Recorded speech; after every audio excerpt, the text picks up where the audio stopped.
Ready to go.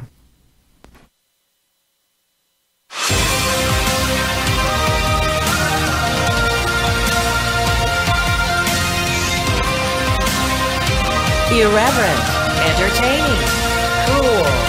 You're listening to LA Talk Radio.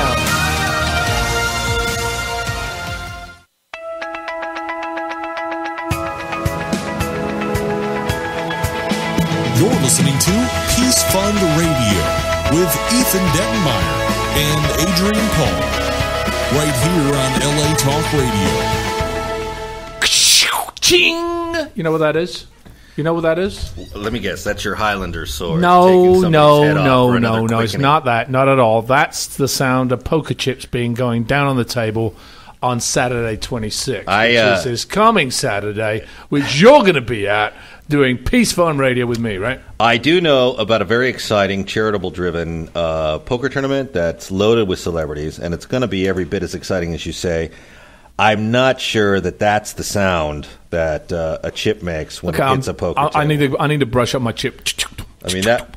No, that doesn't work? No. I just thought I'd just try it, Cause, I appreciate the effort. I'm actually doing for voiceover work tomorrow, so I'm trying to go over for that, so I'm practicing. I'm actually surprised you haven't done that before. Well, I had, but they didn't work. Really? People are like, don't you do voiceovers? I'm like, yeah, but I've done a few. Have you done a VO reel? No, I'll be doing that soon too. Yeah, you should, because you're cut out for it. I would think personally. Well, if you pardon the pun, I'm cut out for it. Just sort of. Well, any man who can play a matador so effectively for Duran Duran in the 1980s. I cannot believe you brought that up again.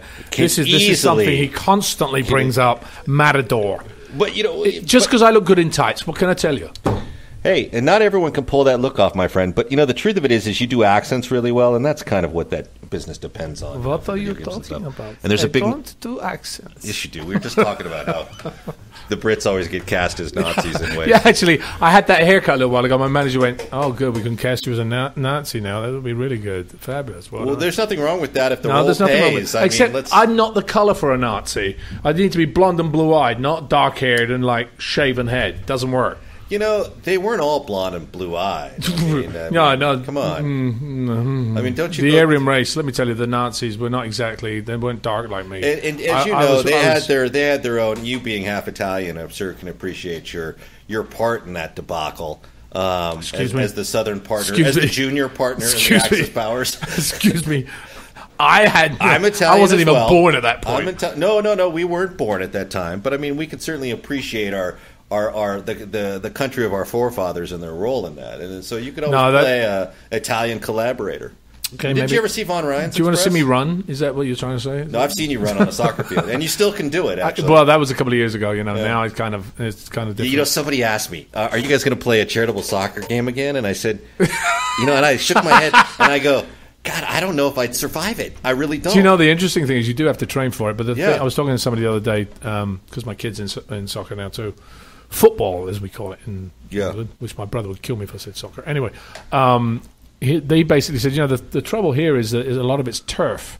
So it's much harder in your ankles and your knees because there's no give. And that's the thing and that's what we were playing on. We were playing on AstroTurf, and Well, if my ankles and knees were the problem the next day, honestly, I didn't feel it. I felt like the rest I'd been of the hit body by a train.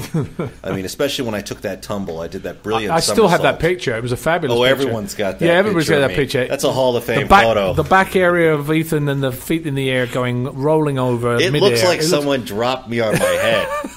But it's like. On that particular day, I felt like we were up for it. I mean, and I think we could get up for it again, but I'm a little concerned. I'm a little concerned if we were to play. Well, we have another idea. That miniature golf idea of yours is a much better idea. Much safer. We are going to try and do a Peace Fund miniature golf tournament. We have a couple of dates in the works, and we're going to put together a little bit of a roster. And I spoke to Doug Jones about it yesterday. Actually, he was also interested in being involved, and he might be a good team captain. Cool. He likes mini golf and doesn't like golf. But I think now, being the Wednesday before the big game, it's all about Peace Fund poker. Yeah. And how can people today support that effort? Just go to peacefundpoker.org. You can actually see all the 59 celebrities we have currently on site. That's brilliant. 59. Who's sitting next to you? Because I know you're nobody. You're I don't know seats. yet. I don't know yet. I don't know if anybody's got that seat right now. But we've got people from the poker world. We're garnering a lot of good players, or fun players, should I say? Because there's a lot of fun stuff. We've got bounties on people's heads. We're going to be putting out. Now, what does that mean when you put a basically bounty on means that if you knock this player out, you get a prize for knocking them out. So is that like knocking them out by taking all their chips? Yeah. And are they done for the day, or can they rebuy in? No, if they're done for the day, that means they're knocked out. They're knocked out, so they're done in the tournament. But we've also got another. So it's not like your military reenactment battles where you're only dead for 5 minutes. minutes. No, that only happens. You get rebuys basically. So you can rebuy in. You won't be out totally for the tournament. So is this like the Hunger Games, where like a parachute drops in with more chips to your table? Actually, yeah, it's exactly like that. That's the great thing about it. Why don't we do the Hunger Games one year? I've already done that. Peace Fun Games. I hate to tell you that. I have all the banners and everything else. You did do it. Yes, I did do it. So that's over. I'm a year ahead of you there, Ethan. It's normal though, I suppose. But okay, you could skip the insult.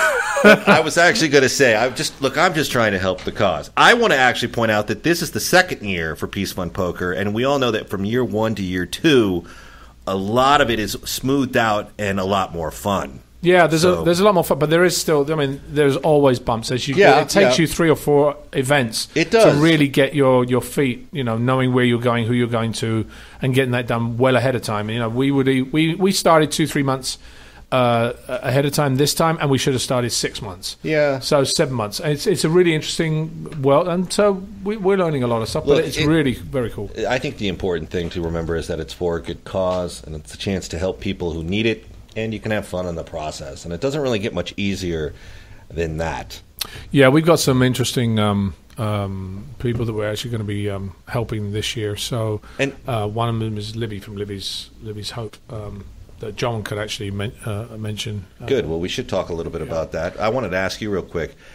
I don't play any poker, so I'm not about to play with you because you guys would totally take advantage of that. But I'll take advantage. Does of the anything. dealer pick the game? Like, do you say 5 cards done? No, it's just straight. So you don't Texas get to play Hold'em. like saloon poker. No. You basically play Texas Hold'em, and 9 people at a table. Right now we have 9 people. 9 people at one table, and right now we have about 130 people. Oh, so it's still a small, intimate event. That's brilliant. Yeah, so people get a full experience out of it. You're going to run into every celebrity that's there. Do you wear sunglasses and stuff so no one can see what you're what? It's interesting. thinking? I had that discussion with somebody the other day about sunglasses and how they should be banned on a poker table, pretty much. I think they should be too. Actually, because it's kind of. That's part of the game. Yeah. It's like looking into somebody's eyes and telling me whether you're lying or not. Yeah. It is part of the game. Yeah. I agree with you. Anyway, this is exciting. I'm really excited about it. I think we've got a lot of fun stuff. I've got a lot of preparation, little things you would never even think of that need to be taken care of. And it's funny because I just had this conversation this week. What people don't realize that goes into this event, from renting tables and chairs, to all the little odds and ends people need to gift bags. I mean, it's really a remarkable. Process. Well, we're still, we had as we grow, we still look for a couple of different volunteers. So if you're in the Southern California area and you want to meet a lot of celebrities, you can come and volunteer for us for a day. A few hours, actually, more than anything. So it's, aren't you stacked for volunteers for this? No, we're not stacked. We actually had some, but as we've grown, we've realized we need a couple more, probably. Yeah. But, it's also getting the right people involved. I think you should do this next year all dressed as cowboys. You notice how there was silence there just for a second? I think you should do the Silverado vibe. Like total Western it out. Everyone go to Hollywood Western Rental. Okay, we're going to a commercial break right now. Are we? Okay. Are we doing a commercial break? No, please don't. Listen, let's talk about what we really want to talk about, what the show's about today, which is hunger in the U.S.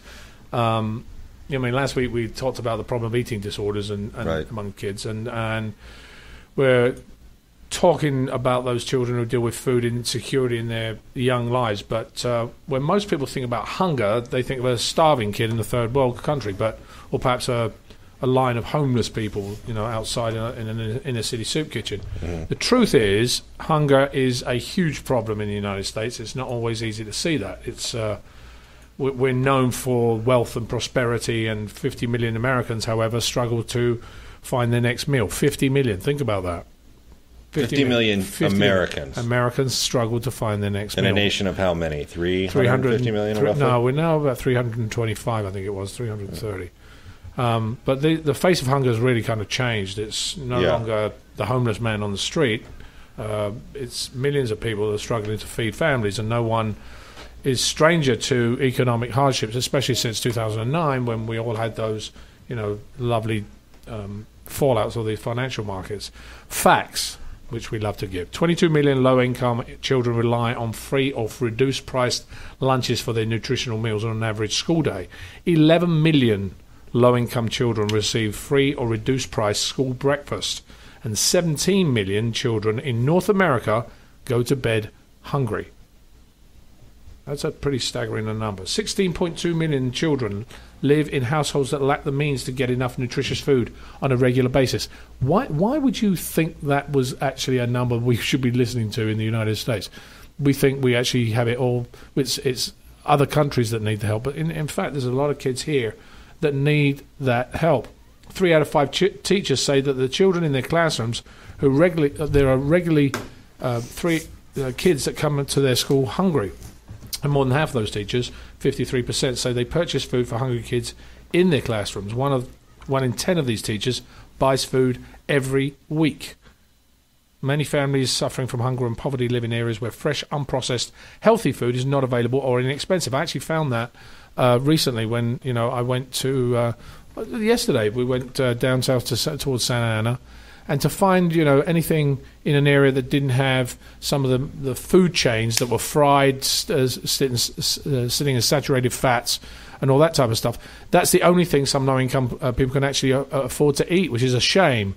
I think some brands are now seeing the light that people now want different types of foods. Well, McDonald's didn't invent the dollar menu for you, my friend. No, they didn't. But the interesting thing, if we're going to go into that, that's a real the way people eat is one of the very critical things we should be really looking at, because what we put in their food is really not based on because it's available. It's because the pharmaceutical companies, the food companies, all that are pushing that food on us because they're making money on it.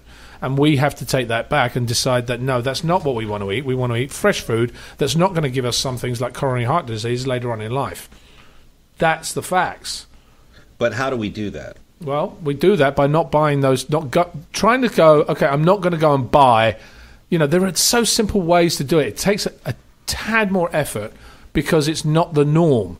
You go into a McDonald's, you go into a Carl's Jr., you go into Taco Bell, whatever, a lot of these places that serve mass-processed foods. It's not necessarily the healthiest meat anyway.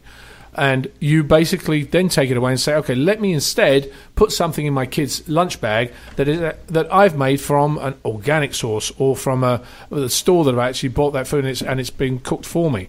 It's so simple to go into a store and get yourself a $2 hamburger that's full of stuff that is not necessarily nutritionally good for you or for your children. Mm-hmm. So I think that's an important thing we have to look at. I mean, hunger and malnutrition go hand in hand. Kids who miss out on essential nutrients during the critical years will grow dramatically disadvantaged for the remainder of their life. They've got 1 in 5 American children go to bed hungry every night. I mean, that's 1 in 5? Wow. I mean, it's not bad to be hungry occasionally, but, 1 in 5 every night, it's kind of sad.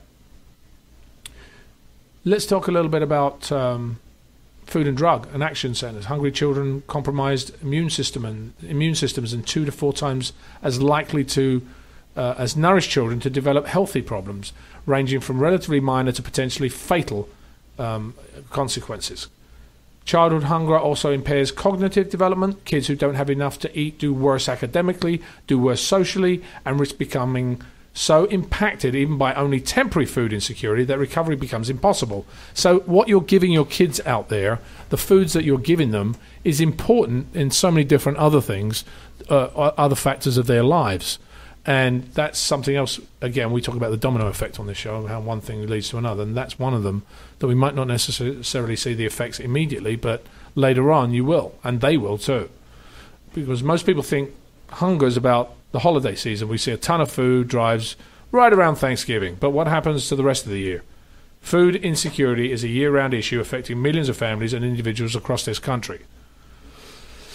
Let's talk about global problems. Chronic hunger affects more than 925 million people in the world, and in and of itself is a potentially deadly condition. You might be surprised to learn that it has little to do with food shortages. Can't even say it. Shortages. Global supplies of food far outstrip demand. Now that's really, I've always found that really interesting. How you got so much supply of food, but the demand is so much greater. So we got food shortages in that respect. You got more people dying from causes related to chronic hunger than you do to famine. Chronically hungry people are exceptionally vulnerable when famine strikes. They have fewer resources to protect themselves and their families and are already living on the margin of survival. If you want facts, I can give you those. But what causes hunger? We produce enough food to feed the entire global population of 7 billion people. And yet 1 person in 8 on the planet goes to bed hungry every night. In some countries, 1 child in 3 is underweight. So why do we have hunger? Food wastage. One of the things I've always looked at when I go into restaurants and foods, you get dumped this massive plate of food and you finish half of it. You might take some of it home, put it in the fridge and then throw it away. I mean, seriously, how many people do that? Really? Or you look at it and you say, well, I'm not eating all of that. I didn't really like it. Okay, and they give it back to the server. What happens to that food? We have to find ways to stop food wastage. 1/3 of all food produced, which is 1.3 billion tons of food, is never consumed. This food wastage represents a missed opportunity to improve global food security in a world where 1 in 8 is hungry. And producing this food also uses up a precious natural resource that we need to feed the planet. Every year, food that is produced but not eaten guzzles up a volume of water equivalent to the annual flow of Russia's Volga River. That's food that's not eaten guzzles up the volume of water equivalent to the annual flow of Russia's Volga River. Producing this food also adds 3.3 billion tons of greenhouse gases to the atmosphere, with consequences for the climate and ultimately for food production. So it's a total wastage. Causes us again different other issues. Poverty trap. People living in poverty cannot afford nutritious food for themselves, like we talked about just a second ago, and this makes them weaker and less able to earn money that would help them escape poverty and hunger. It's not a day-to-day problem. It's when children are chronically malnourished or stunted, it can affect their future income, condemn them to a life of poverty and hunger. So in developing countries, farmers often cannot afford seeds. They can't plant the crops that would provide for their families. They might have to cultivate crops without tools and fertilizers they need. Others have no land or water or education. In short, the poor are hungry, and the hunger traps them in poverty. So it's, again, another type of cycle. There are so many other things we could talk about, which I will get into in a second, but you do have the lack of investment in agriculture, the climate and weather, the war and displacement, unstable markets. So many different things that we can talk about.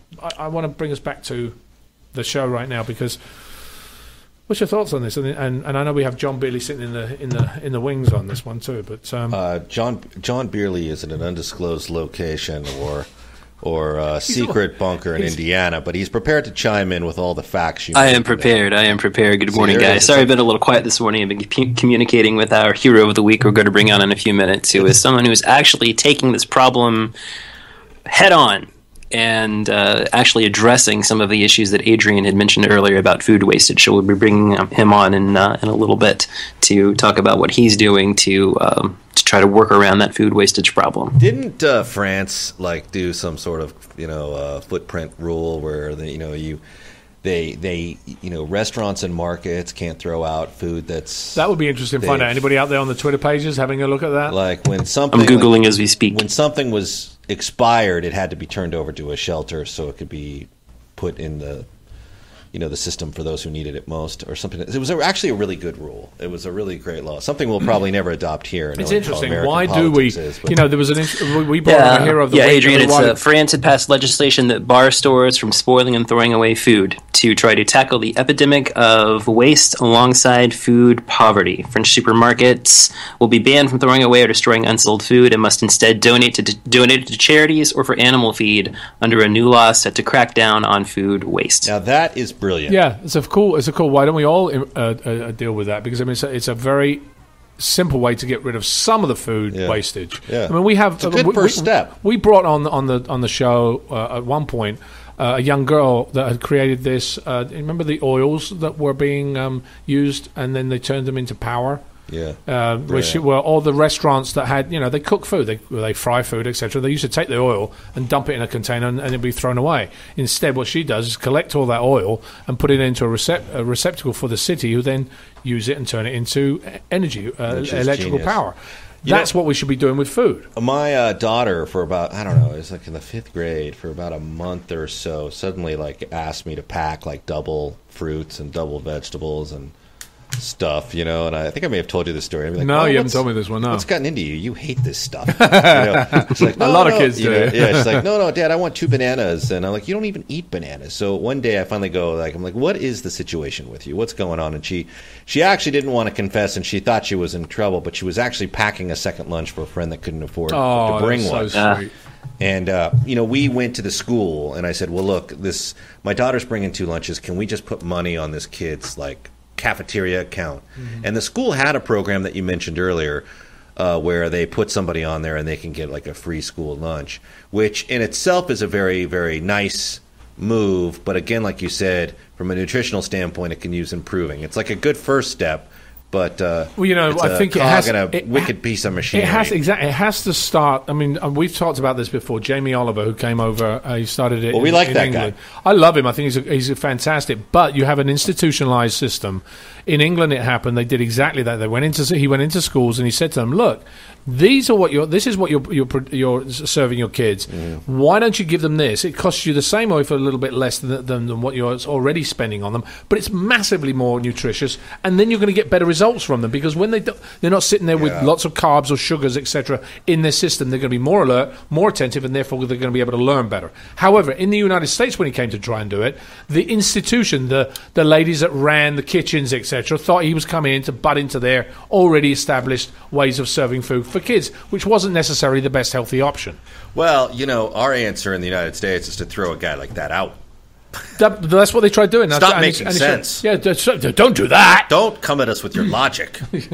Don't try to improve things. It's like we're all slaves to a vicious Monsanto sugar lobby or whatever it is. We're all owned outright, and that's the thing that I'm really interested. That's the point in your discussion I'm really interested in, is how do we break the shackles of big business, Washington lobbying that have us all kind of sold into servitude. It's pretty simple. If you're not buying the products that they're touting, they're not going to be making money, and therefore losing money by producing them. But how do you stop it in schools? The same way? Well, the only way you stop it in schools is actually to give your own kids those to types make of their meals. own lunch. To make those, because if half the kids in schools were bringing their own lunches, they're like, well, wait a minute, we're losing money here. But now with the kids that require a school lunch as part of their sort of sustenance to make it, what do we do there? Sorry, what do you mean require? If they can't, for the kids that we were talking about earlier, the very important kids that are part of this conversation that can't afford to bring their own lunch but have to depend on a school lunch. I mean, what do we do? I mean, this is the country that invented the deep fried Twinkie. I think we're all kind of doomed. Well, yeah, it's interesting how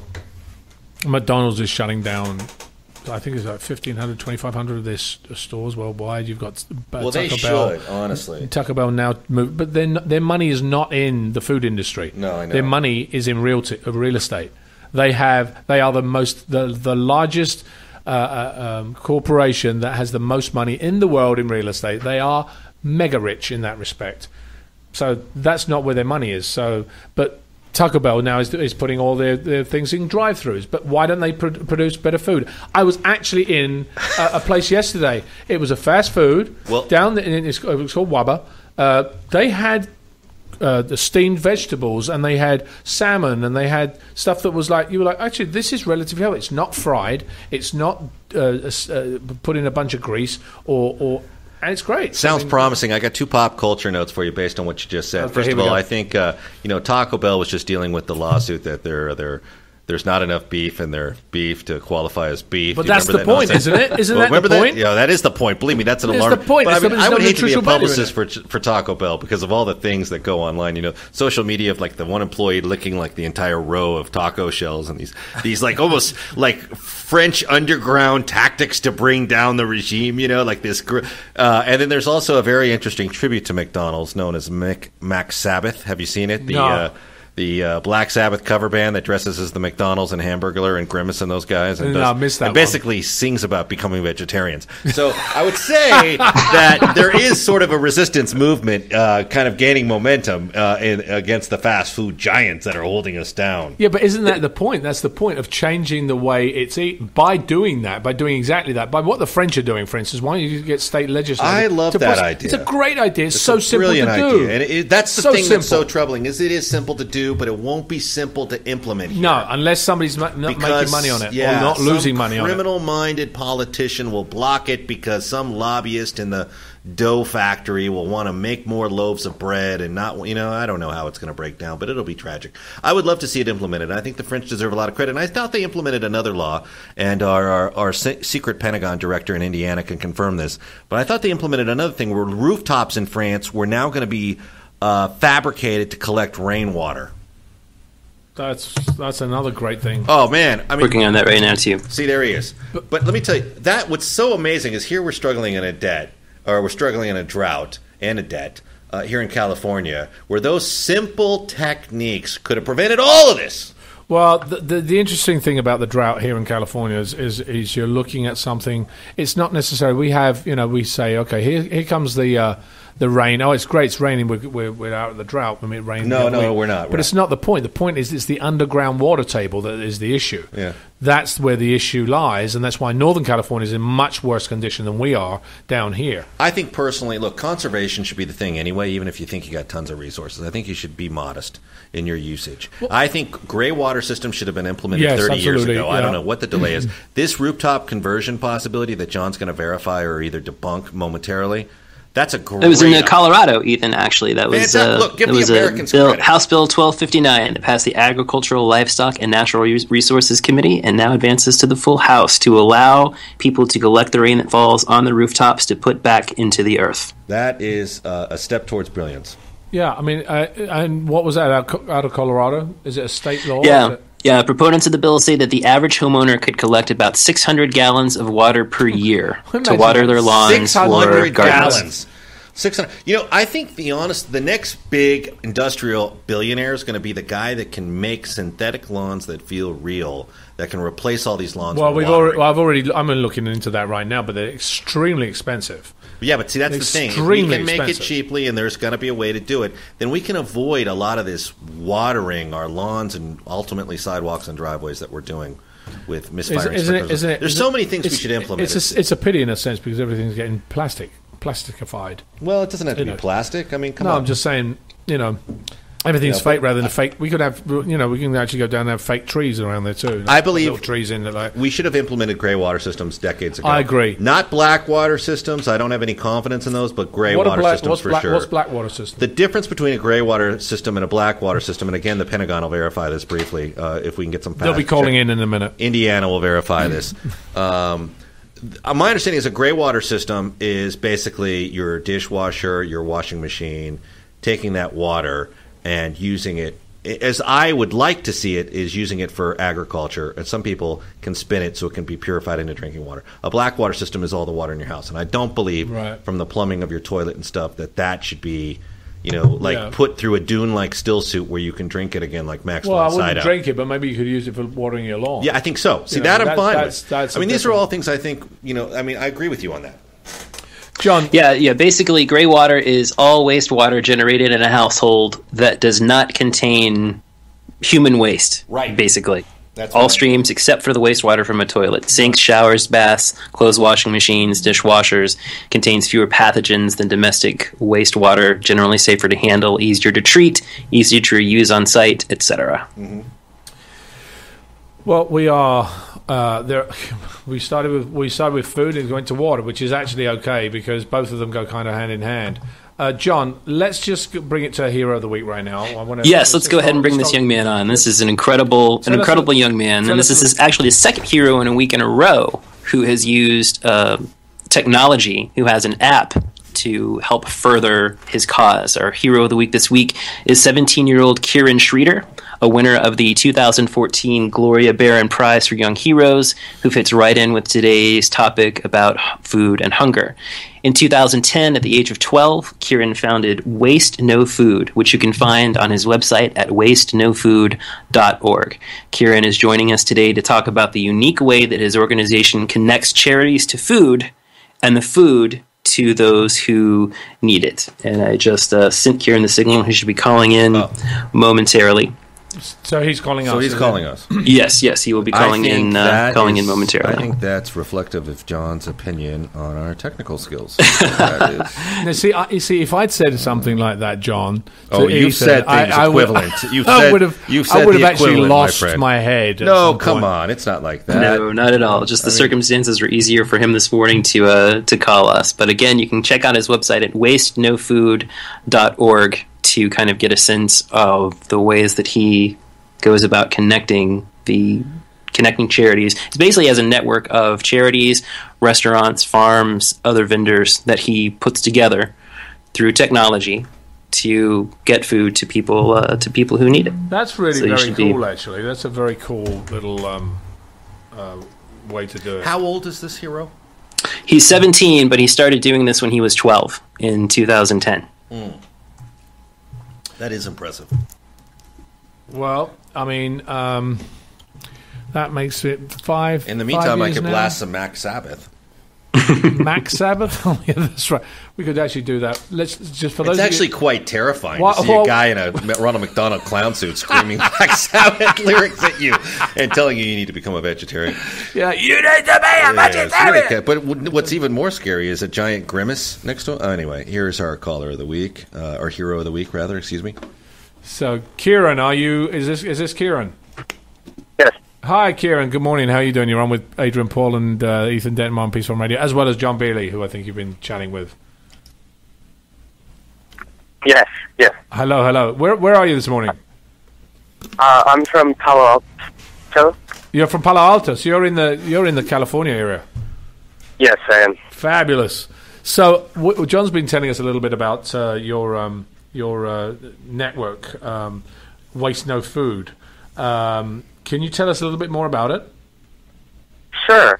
So Waste No Food was founded when I learned about the problem that 40% of all food we produce is wasted. And that's at a time when 1 in 6 Americans are hungry. And just to put that number in perspective, we waste as a nation the equivalent of a Rose Bowl worth of food every single day. Every day? So, wow. Every day. And it doesn't take much to reduce that food waste and feed the hungry population. If we could reduce the amount of food we waste by just 30%, every food insecure person in this country could get enough food to eat. So Waste No Food really tries to tackle this problem head on. It looks at why is food being wasted. And no one wants to see good food being wasted, not the restaurants and the convention centers and the hotels that are wasting the food, nor the charities serving the hungry. The problem is, in the past, it's been hard for the logistics with food donation to be handled. Let's say you are a hotel. You've had a big event, and you find yourselves with hundreds of meals that have not been consumed. And you're closing in a couple of hours. It's really inefficient to call every single charity in your area. If you even know who those charities are, and ask each one if they're able to pick it up at this specific time and serve it to their clients. What Waste No Food does is we're a web-based and mobile-based platform which allows a food donor to post what excess food they have in under a minute, faster than sending out a Facebook status or a tweet. And then all qualified charities in their area will get push notifications, alerts on their cell phones, and they can claim the food. I think and that's what's brilliant. Particularly Sorry, go ahead. I think that's brilliant. I'm sorry, because this was something I brought up like 2 years ago, a year ago. I said, like, there's so much food wasted when you're in a restaurant or when there are events going on. How do we solve that? Because obviously people don't want secondhand food in a sense, but right. I mean, this is an interesting way to actually have some of the stuff that's already prepared. Because I know that there are a lot of events that don't have they cook for 300 people and only 200 eat. So you've got 100 meals there sitting there with nothing going on with them. Right. And furthermore, like if you're in a buffet, culturally it's unacceptable for them to run out of food. So they always have to overcook. Right, exactly, yeah. So tell me a little bit. You started actually with the Glide Memorial Church in San Francisco and volunteered for them. Why did you do that? What brought you into them? Well, I originally volunteered through school community service. But it's incredibly touching if you ever get the chance to go to Glide Memorial Church or another local charity that serves hungry people. I'd highly recommend it. At Glide Memorial Church, every single day, 3 times a day, there's a line that stretches all the way across the block of people waiting to get a free meal. And I was particularly touched when I saw in that line young people who looked just like me, who had similar dreams and aspirations as me, but who through extraordinary circumstances are forced to ask for their next meal to be provided by someone else. And I really talked to them, and they said, when you're hungry, that's your all-consuming focus. All that you can think about is where your next meal is coming from. You can't focus on school. You can't focus on bettering your family, much less bettering society. And when we are in an area where 1 in 5 children are hungry, that's a real societal problem. It's a problem of untapped potential. So facing this problem head on, I knew that I had to do something to address it. When did you decide that? I mean, obviously you wanted to do Waste No Food. Where did the idea for Waste No Food come from? Well, I'm fortunate to have a lot of great advisors and mentors and a very supportive family who heard about my aspirations, and they never questioned the ability of a young person to do something meaningful about the problem of hunger. And, I was particularly touched when I read a report about the problem of food waste, and when I learned how much food is truly wasted, and how if we could reduce food waste only marginally, we could make a significant dent in the problem of hunger. So Waste No Food, we did a pilot program where we worked with a few restaurants and a few charities, really understood in depth the problems with food waste, why more food wasn't being donated.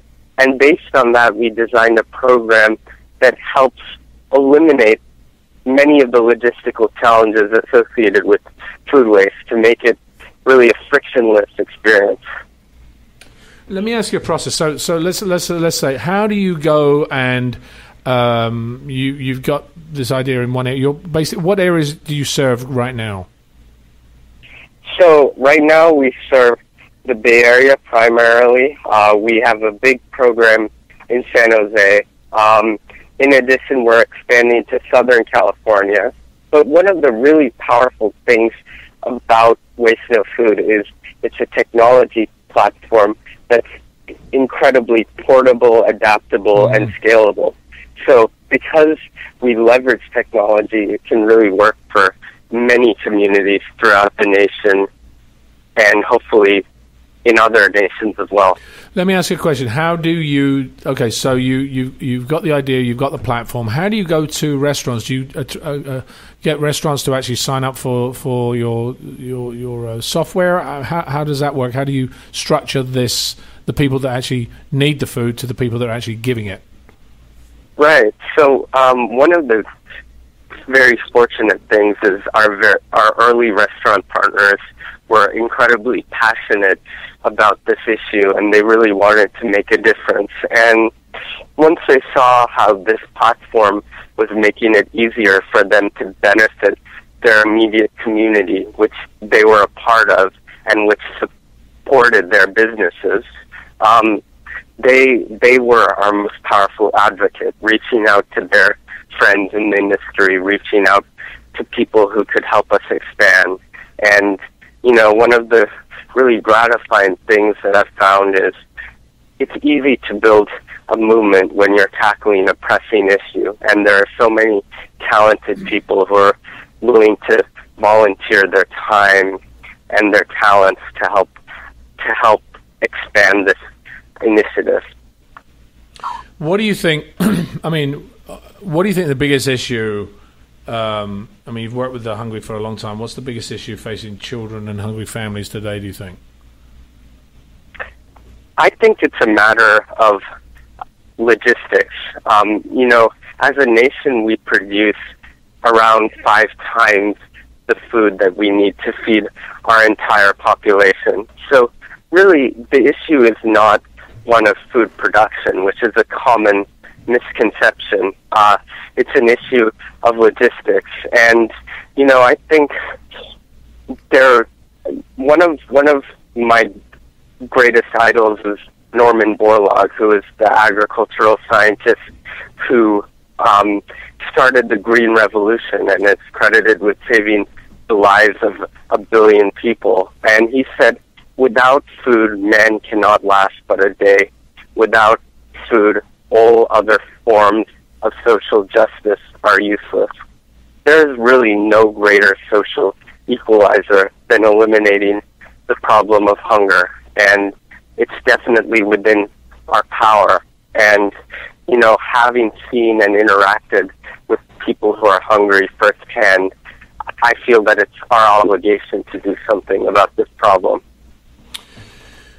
So, what do you think you've learned the most out of this? I mean, I know you've got partnerships with the City of San Jose and the San Francisco 49ers on a new initiative called Feeding Silicon Valley. I mean, I think that is awesome. How did you guys come together, by the way? So we were actually reached out to by the city and a nonprofit called the Silicon Valley Talent Partnership, who works with the city. And this is a real problem for municipal government. San Jose is in the heart of Silicon Valley, but it still faces rampant inequality and huge problems with hunger. And they wanted to use our tool in local businesses and work with local charities to help feed their hungry population and to help strengthen the social sector that does really important work for San Jose's most vulnerable residents. So we worked with the city, we worked with the Silicon Valley Talent Partnership, and with other private, public, and nonprofit partners in order to develop a big program leveraging the Waste No Food app. And so far it's been very successful, and we believe that it's definitely a model for other communities across the state and across the nation. I'm going to ask you one more question, which I always ask our heroes of the week, because I think what happens is you were driven by something that made you get involved in this, and it's obviously a passion for you. You've done it for a period of time. You've created this organization, which I think is a great idea. and I'd love the Peace Fund to talk more to you about it after the show. But I think, there are so many communities around the US, around the world, that could benefit from this type of thing, because as I mentioned a second ago, we make enough food to feed everybody, but there's so much wastage going on around the place that, people are going hungry. Kids are going to school without the proper nutrition and proper food. And so I think it's very important. These types of programs are very important. So what I want to ask you is, you started with this, you had a passion. What other advice would you give to other kids or other people that want to start something of this type of organization? I think there are a couple of pieces of advice I would give. One is, a lot of people view youth and inexperience as a liability. I think it is an asset. You can look at problems in fresh, innovative ways and come up with disruptive solutions. And you can surround yourself with people who have experience. Waste No Food is really fortunate to have advisors who have years of nonprofit experience, years of experience in the food industry, who can help us. But we have the tools to do something big. And the second thing is, when you initially start volunteering, you may work in a food pantry assembling meals. And that definitely is something powerful.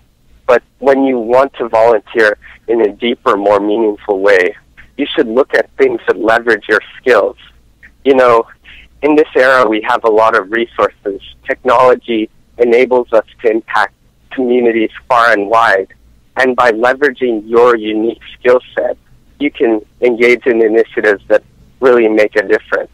I think young people are doing great, innovative things that are making a difference in the critical problems that are facing our world today, and that will in the future. And I'd encourage everyone to figure out ways that they can contribute and give back. Kiran, thank you so much for joining us this morning. I think it's awesome what you're doing, and congratulations on being our Peace Fund Radio Hero of the Week. Thank you for calling in. Thank you so much, Adrian. Thank you. We'll talk to you again. Thank you. I think that's a great thing he's doing. Yeah, 17 years old. He started this when he was 12, guys. Awesome. 12! It's so awesome. I mean, this is the whole point why we have Radio Kid Heroes of the Week, because they have some solutions that we didn't even think about. We've had Jake Andraco here, who came up with the cure to pancreatic cancer. The early warning system to pancreatic cancer. Isn't that guy running NASA now? He's close. He's on his way. This is where all these kids that come up with these great ideas. It's just fantastic to have them on the show. Well, what's amazing is that you have a show, and the only show I know of that actually profiles that, and actually kind of extends the limitless possibilities that these kids offer. I mean, that's the thing about the show that's so special. What these kids are doing is amazing, but to have a show that focuses on it week to week and to spread that kind of inspiration is sort of an institution all its own. And Kiran said the magic word, logistics. We have the means to solve every issue that faces children today. We have the means, and we just need to put bright minds like Kiran's on these situations to figure out how to make it work on a global scale. If we could just harness that, we'd be in good shape. I agree, but based on what you said, John, Lee Majors could have been the Bionic Man as well, and it never happened. But I think that we need not just the minds, but we need some sort of implementation politically to pave the way to let these guys in, because, they're clearly geniuses, but we actually create a system that actually allows them and us to all benefit from it. That's my question. Well, John, what else do you have for us? Because we're actually we've got 2 minutes left, I think. Don't we? We've got like 2 minutes. It's amazing how quickly we go by. We've got about 2 minutes. John obviously didn't get the Bionic Man reference. He's a little young, but Yeah. No, my favorite episode was the one where he fought the Bionic Bigfoot. Remember that? And it turned out the Bionic Bigfoot was an alien. You asked the wrong person there, didn't you? I know all about it, believe me. Bionic Bigfoot. Wow. I want to actually thank John dearly for coming up with a reference that actually topped Mac Sabbath. That's unbelievable. And I think they shot that in like a revolving snow tunnel, right? Because if they did, that snow tunnel was part of the Universal Studios tour for about 30 years. There were two episodes that had the Bionic Bigfoot. In one of them, he was played by Andre the Giant. Yeah, you can never use a Bionic Bigfoot just once. I mean, come on. Let's get real. But yeah, so much to say. Go to thepeacefund.org.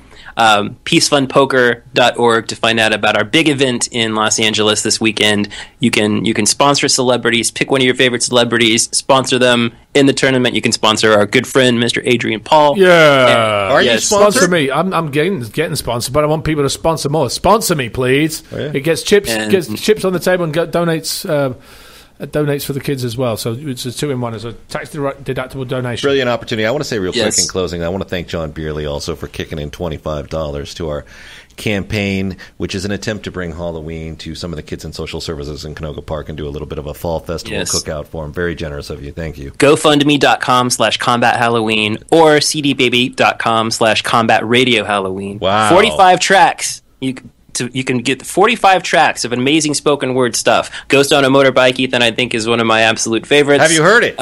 I have heard it. This thing supports social services. I downloaded it off CD Baby. Help Ethan support social services, and of course to help the Peace Fund, thepeacefund.org. Follow us on Facebook and Twitter, The Peace Fund and Peace Fund Radio. Follow Adrian at Adrian Paul 1. Follow Ethan at Combat Radio. Help us spread the word about all these incredible things that we're doing, so you can help us make a difference on a larger scale. Yeah, and just so that you know, we will be airing Peace Fund Radio at the poker tournament and bringing you excerpts of that from all the celebrities. We're going to be talking to a lot of different celebrities that have talked about different issues. We also have a new Peace Fund logo, radio logo. I don't know if you guys have noticed that at all but anyway, that will be coming out as well. The new logo's going to be out pretty soon. It's being on the actual day of the event.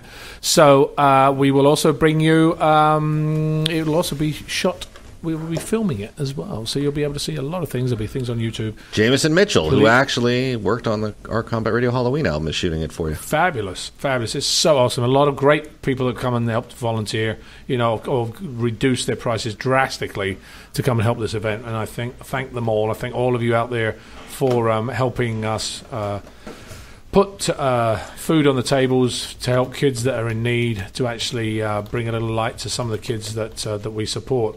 Thank you to Beverly Shahara, to all our Peace Fund board members and volunteers out there. And I'm going to close with a quote, which actually was from Kiran, and he actually did say in the talk we had with him.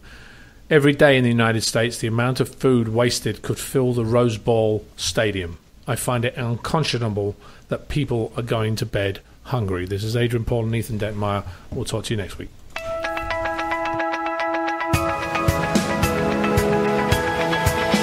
You're listening to Peace Fund Radio with Ethan Dettenmaier and Adrian Paul, right here on LA Talk Radio.